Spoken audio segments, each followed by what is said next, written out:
The live TV, सच सबसे आगे। नमस्कार, द लाइव टीवी आप देख रहे हैं, आपके साथ मैं हूं आदित्य कुमार।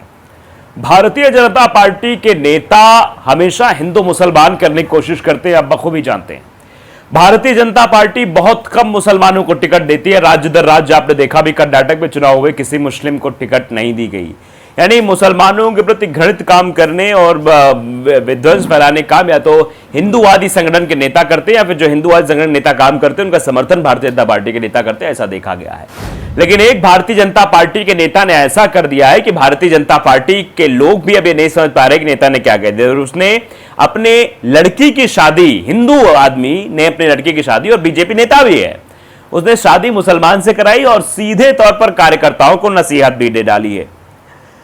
उत्तराखंड के ये भारतीय जनता पार्टी के नेता हैं, आप तस्वीरों में देख सकते हैं, बगल में इनका कार्ड है, मोनिस से शादी कराई है, मोनिका इनकी पत्नी का नाम है। और बाकायदे बोलता हिंदुस्तान ने खबर लिखी है कि उत्तराखंड में अपनी बेटी की शादी मुस्लिम लड़के से कर रहे बीजेपी नेता ने कार्यकर्ताओं से कहा, आज सभी को अपनी पसंद से रहने का हक है। यानी साफ तौर पर उन्होंने कह दिया कि आज, यानी जो देश का दौर इस वक्त चल रहा है, जहां संविधान को मानने वाले लोग हैं, वहां पर सबको अपने हिसाब से जीवन जीने का पूरा अधिकार है। उन्होंने अपने कार्यकर्ताओं को नसीहत दी है कि मैं अपनी बेटी की शादी मुस्लिम से करने जा रहा हूं, इसका मतलब यह नहीं है कि मैं उसकी खुशी नहीं देख रहा हूं या फिर बहुत बहर से खारिज होकर काम कर रहा हूं। मैं ये काम अपनी बेटी की खुशी के लिए कर रहा हूं और हर इंसान को खुश रहने का पूरा अधिकार हमें यह देश में संविधान देता है। ये बात उन्होंने अपने कार्यकर्ताओं को समझाने की कोशिश की है। बीबीसी ने बाकायदे खबर लिखी है कि मुसलमान लड़के से बेटी की शादी कर रहे हिंदू बीजेपी नेता के कार्यकर्ताओं को नसीहत। उत्तराखंड में अपनी बेटी की शादी एक मुसलमान युवक से कर रहे हिंदू बीजेपी नेता ने पार्टी के सदस्यों को याद दिलाते हुए कहा है कि वे ये ना भूलें कि ये 21वीं सदी है और सभी को अपनी पसंद से रहने का हक है। पौड़ी गढ़वाल नगर पालिका के अध्यक्ष यशपाल बेनाम की बेटी मोनिका की शादी 28 मई को मूल रूप से अमेठी के रहने वाले मोनिस अहमद के साथ हो रही है। अंग्रेजी अखबार द टेलीग्राफ की एक रिपोर्ट के मुताबिक इसकी आलोचना के बाद कहा कि ये 21वीं सदी है और हमारे बच्चों के पास अपने फैसले लेने का अधिकार खुद है। किसी को इसका विरोध नहीं करना चाहिए। ये 21वीं सदी है, अपना फैसला बच्चे खुद ले सकते हैं। अगर वो वयस्क हो गए हैं, 18 साल से ऊपर के हैं, वो ये समझते हैं कि मेरे लिए अच्छा बुरा क्या है, तो फैसला खुद ले सकते हैं। इसलिए मैं अपनी बेटी की शादी एक मुस्लिम शख्स से करवा रहा हूं क्योंकि उसे मुस्लिम शख्स के लड़के से प्रेम हुआ है। बेनाम ने कहा कि जो लोग इस शादी को धर्म के नजरिए से देख रहे हैं, मैं उनसे कहना चाहता हूं कि यह दो परिवारों के लिए बहुत अहम है। इसमें 2 युवा शामिल हैं और यहां धर्म सबसे कम महत्वपूर्ण चीज है।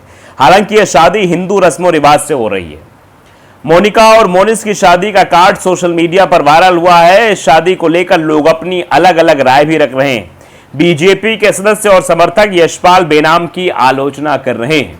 यानी बीजेपी के जो नेता हैं, बीजेपी का तो फंडा हमेशा से रहा है कि हिंदू राष्ट्र बनाना है, फलाना ढिमकाना है, मुसलमानों के बारे में आप शब्द बोल जाना है, चाहे धर्म संसद के नाम पर हो, चाहे दिल्ली में कोई धर्म संसद बुलाई जाए, उसमें भारतीय जनता पार्टी के सांसद का सम्मिलित होना हो, हर तरीके की चीजें, इसलिए उनकी आलोचना हो रही है। बेनाम की पत्नी उषा रावत की तरफ से जारी शादी के निमंत्रण पत्र में दूल्हा और दुल्हन हाथ में मालाएं लिए खड़े हैं। मोनिस और मोनिका लखनऊ यूनिवर्सिटी में साथ पढ़ते थे और दोनों ने शादी करने का फैसला किया। दोनों परिवारों ने उनके इस फैसले का समर्थन किया है।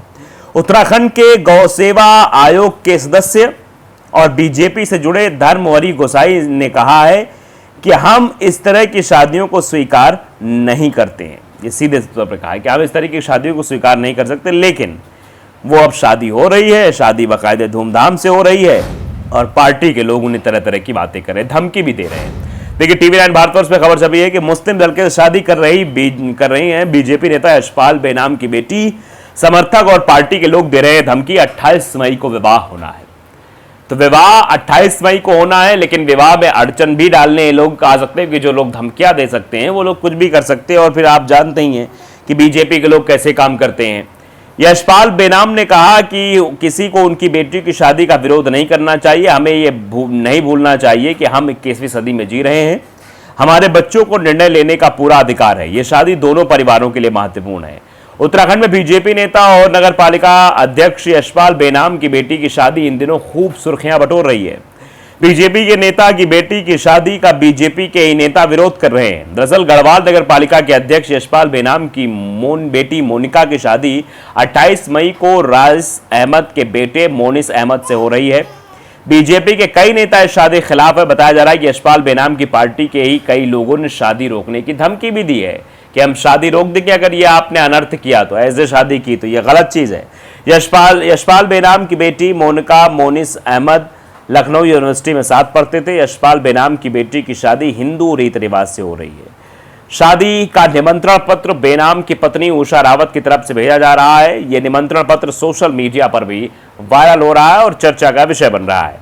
वायरल निमंत्रण पत्र में होने वाली दुल्हन और दूल्हा को हाथों में माला लिए खड़े दिखाया गया है। सोशल मीडिया पर निमंत्रण पत्र का बीजेपी नेता और समर्थक उसकी आलोचना कर रहे हैं। संस्कृति में आपत्तिजनक चीज स्वीकार नहीं, ये सीधे तौर पर बीजेपी के नेताओं द्वारा कहा जा रहा है। बीजेपी के सदस्य और गौ संरक्षक आयोग के सदस्य धर्मवीर गुसाई ने कहा है कि उत्तराखंड के लोग अपनी परंपराओं का पालन करने में यकीन करते हैं। हम अपनी संस्कृति में कोई भी आपत्तिजनक चीज स्वीकार नहीं कर सकते।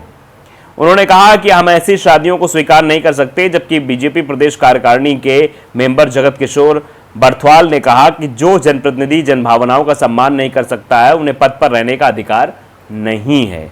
किशोर बर्थवाल ने बेनाम से पालिका अध्यक्ष के पद से इस्तीफा देने की भी बात कह दी है। शादी को धर्म के चश्मे से नहीं देखा जाना चाहिए, ये बात सीधे तौर पर बेनाम ने कही है। बेनाम ने कहा है कि किसी को उनकी बेटी की शादी का विरोध नहीं करना चाहिए। यशपाल बेनाम ने कहा कि शादी को धर्म के चश्मे से नहीं देखा जाना चाहिए। हमें यह नहीं भूलना चाहिए कि हम 21वीं सदी में जी रहे हैं। हमारे बच्चों को अपने निर्णय लेने के पूरे अधिकार हैं। हमारे बच्चे जो है निर्णय लेकर शादी कर सकते हैं। यह शादी दोनों परिवारों के लिए महत्वपूर्ण है। इसमें दो युवा अपने जीवन का फैसला कर रहे हैं, इसलिए इसमें धर्म को नहीं लाना चाहिए। यशपाल बेनाम ने कहा कि यह शादी दोनों परिवारों की आपसी रजामंदी से हो रही है, इसलिए कौन ये कह रहा है कि यह महत्वपूर्ण नहीं है। वहीं यशपाल बेनाम को मिल रही धमकी और शादी के विरोध पर पौड़ी एसएसपी श्वेता चौबे ने कहा कि सौहार्दपूर्ण वातावरण में शादी संपन्न हो, पुलिस की यही कोशिश है। किसी ने कानून को हाथ में लेने की कोशिश की तो उनके खिलाफ कड़ी कार्रवाई की जाएगी। एसएसपी ने कहा कि सोशल मीडिया पर भी उनकी पैनी नजर बनी हुई, यानी सोशल मीडिया पर भी वो इस चीज को देख रही है कि कोई इस शादी को विखंडित करने के लिए कैंपेन तो नहीं चला रहा है, कोई इस तरीके की चीजें तो नहीं हो रही हैं। क्योंकि बीजेपी के नेता इस कैंपेनिंग में बहुत माहिर होते हैं, किसी भी तरीके से विध्वंस करा दें और शादी को कैंसिल करा दें। अब अंदाजा लगाइए, ये अपने आप में गंगा जमुनी तहजीब को तरजीह देने की बात है। यहां पर बात हिंदू मुसलमान की नहीं है, यहां बात है एक दूसरे के आपसी सौहार्द की, एक दूसरे के मेल मिलाप की। और सबसे बड़ी बात है कि पिता अपने बेटी को हमेशा खुश देखना चाहता है। वो नहीं चाहता कि मैं अपनी बेटी का हाथ किसी ऐसे शख्स के हाथ में दे दूं कि वहां पर वो खुशहाल ना रहे। उसे कुछ एहसास हुआ होगा, उसे कुछ लगा होगा कि जिसके साथ मैं अपनी बेटी की शादी करने जा रहा हूं वो मेरी बेटी को खुश रखेगा। अब वो मुसलमान है, उन्होंने ये नहीं देखा, वो किसी और जाति का है, उन्होंने ये नहीं देखा। उन्होंने सिर्फ इतना देखा कि हाँ, ये मेरी बेटी को खुश रख सकता है। एक बाप के लिए इससे बड़ी बात नहीं हो सकती है। और उन्होंने कहा कि 21वीं सदी है, फैसले लेने का अधिकार यहां बेटी को है। तो फिर ये कौन लोग हैं जो मेरी बेटी की शादी, मेरे बेटी के फैसले के खिलाफ जाने की कोशिश कर रहे हैं? उन्होंने सीधे तौर पर अपने कार्यकर्ताओं को नसीहत देने की कोशिश की है कि यह सब करना नहीं चाहिए। तो आप जानिए कि ये किस तरीके से प्रेम सौहार्द वाले लोग भी जिंदा हैं। एक तरफ नफरत की फैक्ट्री चलाने वाले हैं, तो एक तरफ जो है प्रेम का व्यापार करने वाले लोग भी हैं जो ऐसा काम करते हुए नजर आ रहे हैं। वो बीजेपी में भी है। आप देखिए, बीजेपी के नेता ने यह बड़ा कदम उठाया है। तो द लाइव टीवी को अगर आपने सब्सक्राइब नहीं किया, सब्सक्राइब जरूर करिए, बेल आइकन दबाइए ताकि सच खबर आप तक पहुंचती रहे। नमस्कार। द लाइव टीवी, सच सबसे आगे।